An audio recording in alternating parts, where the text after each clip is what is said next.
10 reasons we're failing our veterans. We all love and pay our respects on Anzac Day.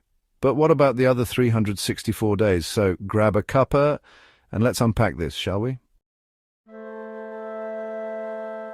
Resource rationing, a national disgrace. Let's talk about resources. Billions for submarines, but not for those who've sacrificed. Essential services, mental health, job training, housing assistance shouldn't be a luxury.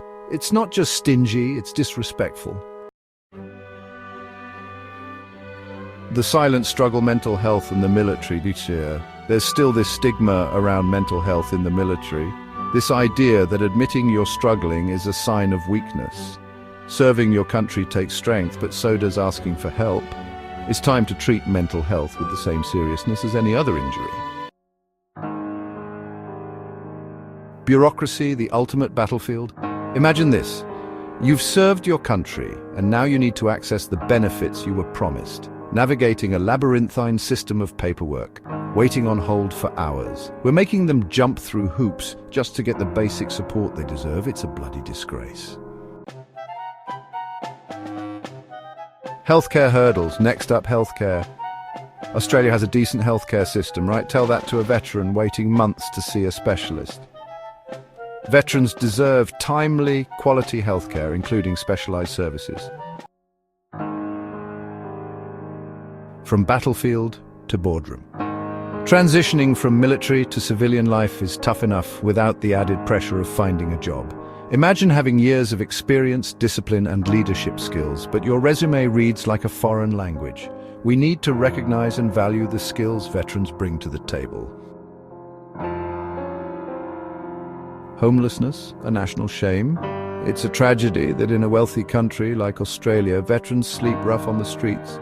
These people put their lives on the line for our country, yet lack a safe place to live. We must prioritize affordable housing for veterans and ensure they have access to the support needed to get back on their feet. The isolation epidemic reconnecting our veterans. Imagine coming home from a deployment, your head filled with experiences most people can't fathom, only to feel completely disconnected from your community and family. It's like landing on a different planet where no one understands you. We need more opportunities for veterans to connect with their communities, through support groups, social activities, or simply by reaching out and having a yarn. Now, let's talk about legal and financial support. Veterans face unique legal and financial challenges, navigating benefits, dealing with service-related injuries, or making ends meet on limited income. It's like being dropped in the outback with a spinning compass. We need to ensure veterans have access to affordable advice and aren't left to navigate these systems alone. Next up, education and training. Military skills don't always translate to civilian jobs. Many veterans need additional education or training for their desired careers. It's like having high-grade tools but no manual. We must ensure veterans have access to affordable education and training programs for a smooth transition to civilian careers. Let's talk about public awareness. Most Australians have no idea what our veterans go through, not just on the battlefield, but every day when they come home.